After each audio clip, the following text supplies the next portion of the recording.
Olá pessoas, bem-vindas de volta a essa série de vídeos onde a gente está construindo uma game engine do zero. Hoje eu quero falar sobre vetores. Antes, dois avisos bem rapidinhos. Primeiro, se você ainda não entrou no Discord aqui do canal, o link está na descrição, entra lá. Está se formando uma comunidade bem legal lá. As pessoas estão se juntando para estudar, se juntando para discutir a série, ajudando outras pessoas que estão tendo problemas com alguma coisa, seja sobre a série, seja sobre a programação em geral. E eu acho muito saudável esse tipo de comunidade quando ela se forma, e convido você a entrar lá e participar.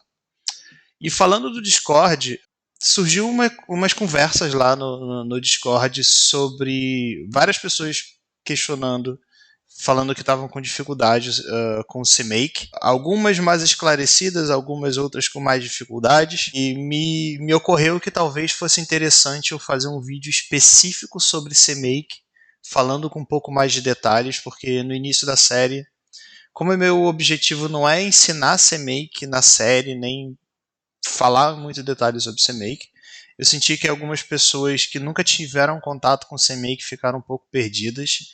Então, se você acha que vale a pena, se você gostaria que eu fizesse um vídeo específico sobre CMake, falando em detalhes e explicando com bem mais profundidade do que eu fiz na introdução dessa série, fala aí pra mim nos comentários, que se tiver bastante gente querendo, eu faço assim com prazer esse vídeo, ok?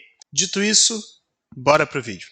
Então eu vou começar definindo o nosso vetor, criando um arquivo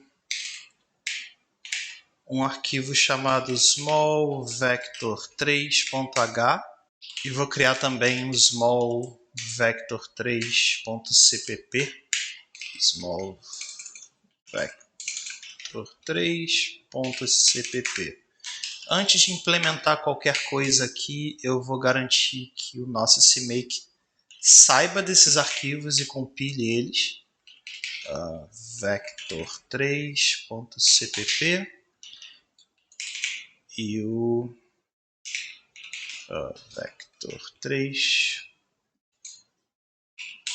vector3.h. Ok. Vamos para o vector3.h.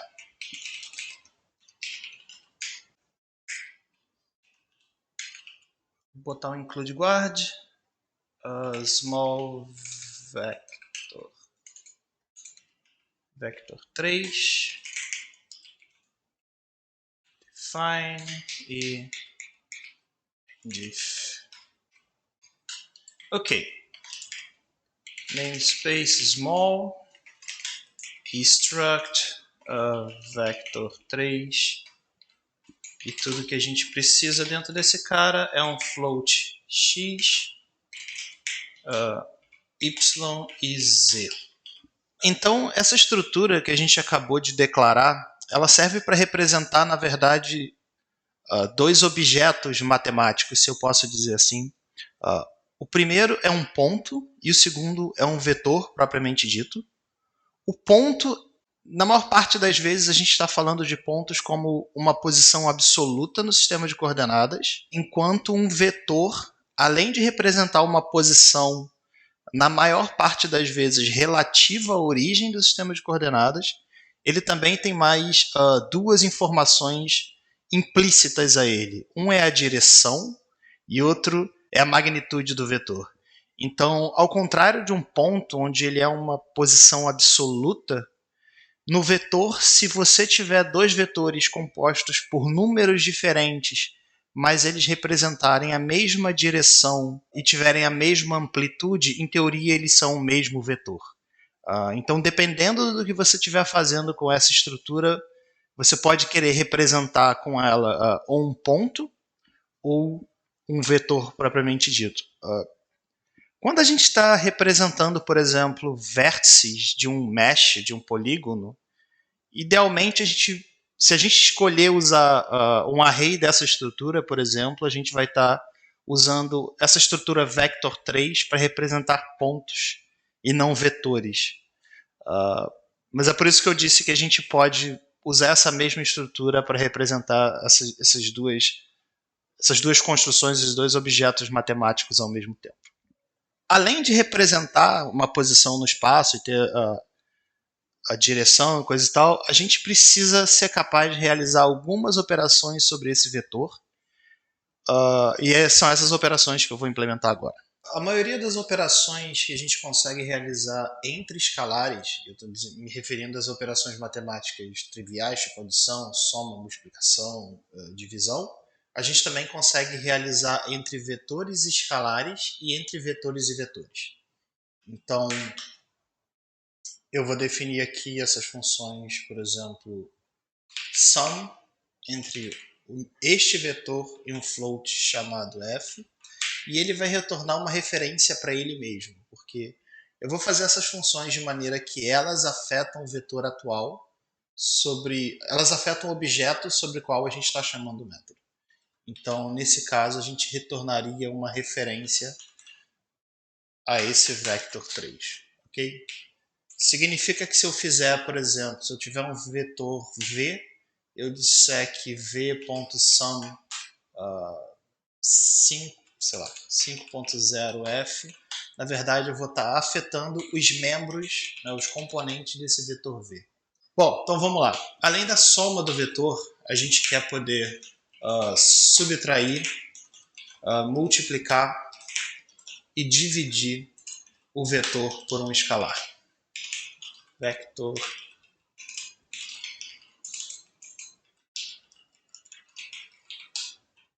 Além disso, a gente também quer poder fazer operação entre vetores e vetores,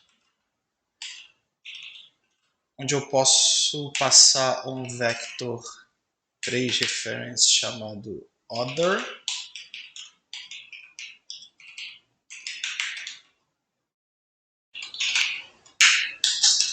além disso, existem operações que são exclusivas de vetores, por exemplo, o comprimento do vetor, que eu vou chamar de length, ou só len, length ou len, vector len. Ok, ele vai retornar o comprimento do vetor para a gente. Além disso, a gente quer poder calcular, a gente quer normalizar o vetor. Então, vector 3 reference normalized. Talvez o valor absoluto do vetor. Absolute. Que mais?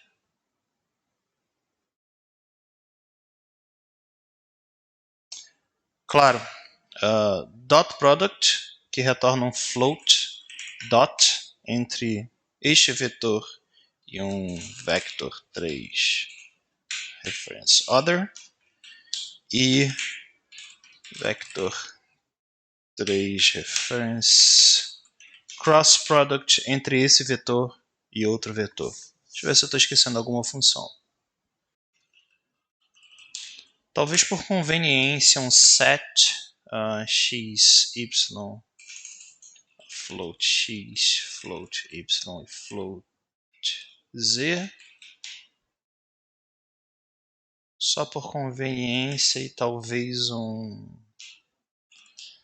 Esse é um dos poucos casos onde um construtor faz sentido.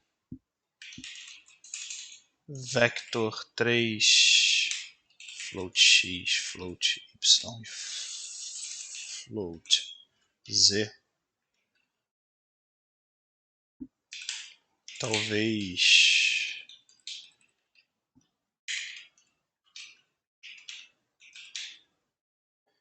Ok, vamos implementar essas funções. Então aqui no small vector 3 cpp eu vou incluir small vector 3.h e vou incluir math.h, porque a gente precisa de algumas funções matemáticas daqui. Vou declarar o nosso namespace e copiar todas essas assinaturas para dentro do nosso CPP. Esse cara esses caras fazem parte do vector 3.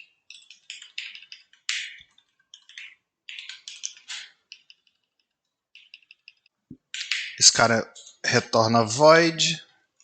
Esqueci de botar o tipo de retorno aqui. Void. Eu vou tirar todos esses pontos e vírgulas daqui. Ok. E a gente já pode começar a implementar esses caras. Esse cara faz com que x seja x, y seja y e z seja z. A gente não precisa de muito mais código do que isso. E esse cara faz com que x seja 0, y seja 0 e z seja 0. É um bom construtor. Eu já vou fazer esse cara logo. Esse cara altera x para x, y e z, y e z.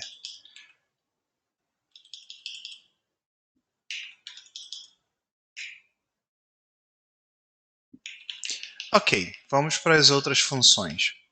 A soma entre um vetor e um escalar é simplesmente somar o escalar a cada um dos componentes do vetor. Então, o meu x é x mais f, assim como o meu y e o meu z. E aí eu retorno uma referência para esse mesmo objeto. This. E a mesma coisa vai funcionar para subtração, para multiplicação e para divisão, com a diferença de que nessa função a gente subtrai, nessa a gente multiplica e nessa a gente divide. E mais ou menos a mesma coisa acontece. Deixa eu pegar o de soma, para eu ter que modificar menos coisa.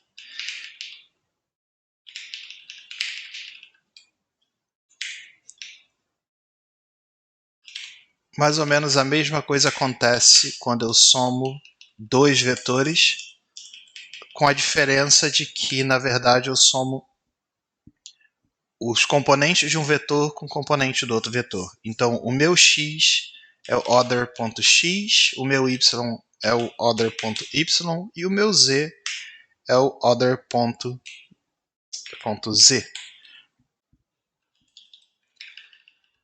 E aí funciona igual para subtração, para multiplicação e para divisão. A gente subtrai, a gente multiplica e divide. Deixa eu revisar para ver se eu não cometi nenhum erro, porque eu estou fazendo as coisas em bloco. Ok. Como é que a gente calcula o comprimento do vetor? O comprimento do vetor é a raiz quadrada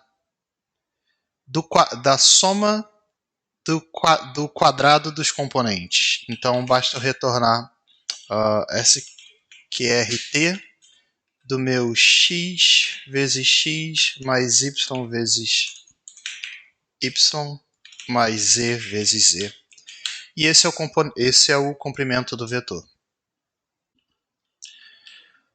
Com o comprimento do vetor, a gente consegue normalizar o vetor, que é basicamente dividir cada um dos componentes pelo seu comprimento, e assim a gente garante que o vetor esteja entre 0 e 1. Então, eu vou calcular o comprimento aqui.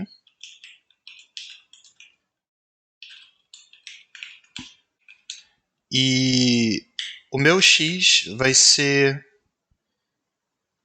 ele dividido por len, assim como o meu y e o meu z. Eu retorno isso. Absolute eu vou chamar de abs.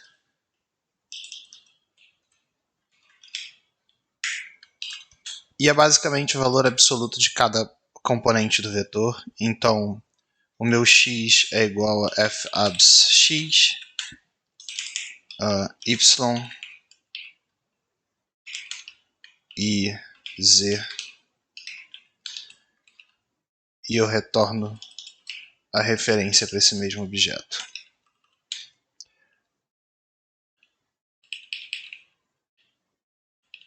Dot product.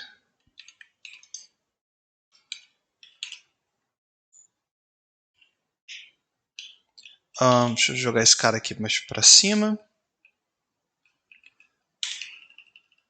O dot product retorna um float para a gente. Então basta a gente retornar o meu x vezes other.y,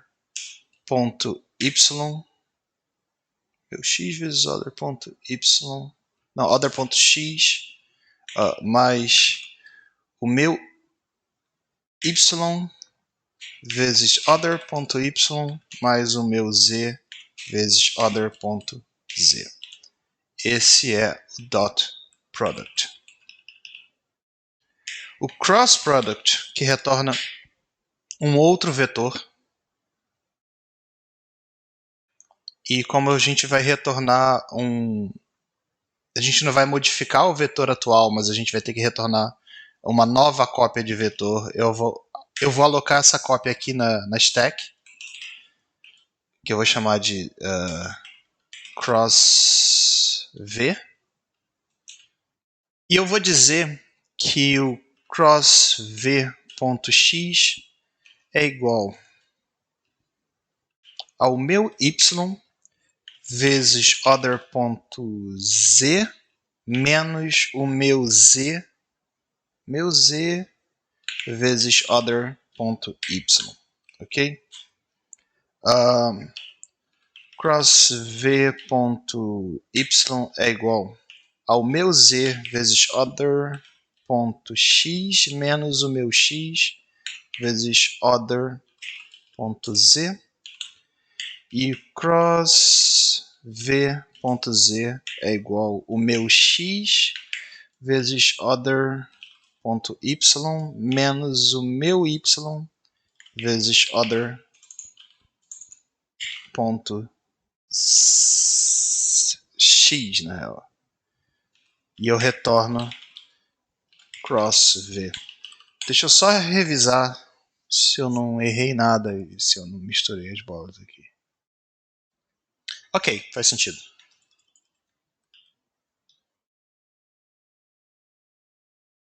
Faltou alguma função ser implementada? Não. Vamos compilar e vamos ver se está tudo certo, se eu não cometi nenhum erro bobo.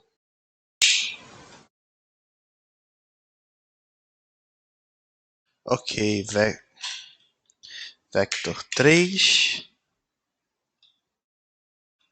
E aí eu tenho que mexer no meu CPP também, porque esses caras retornam vector 3 e não vector.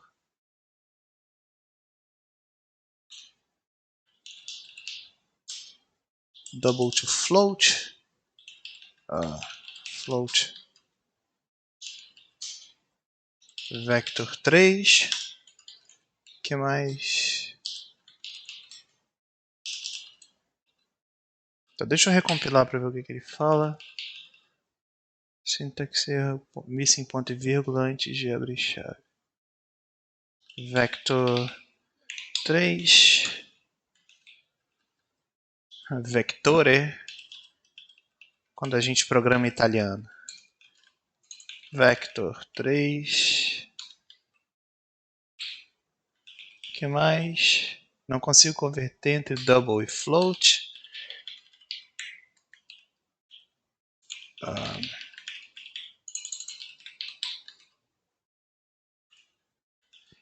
E R. Quem é R? Y. E ele não sabe quem é crossv.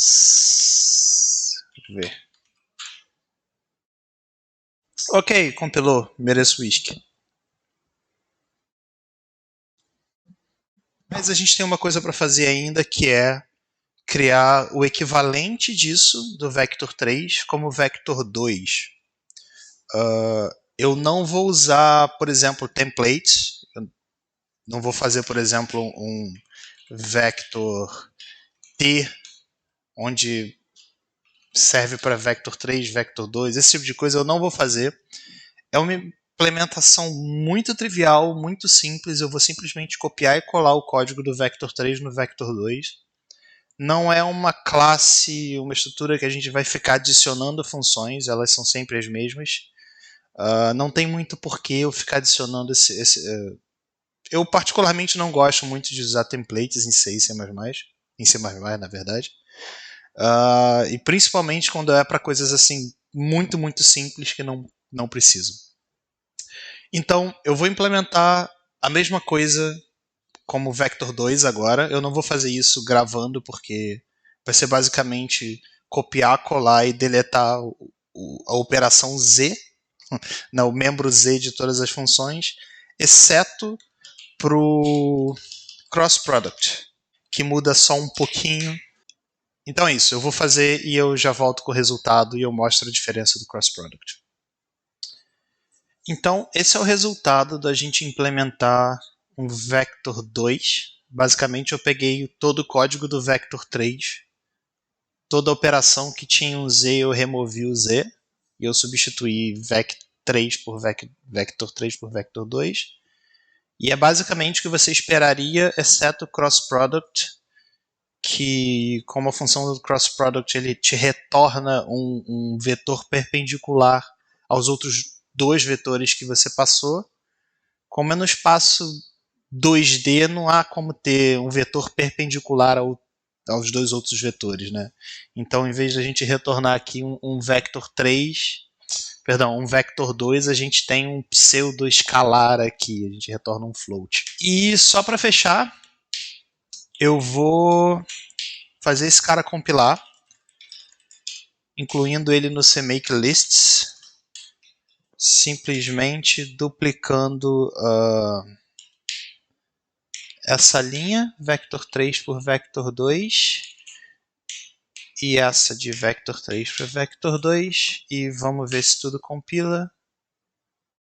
Ok, eu mereço whisky de novo.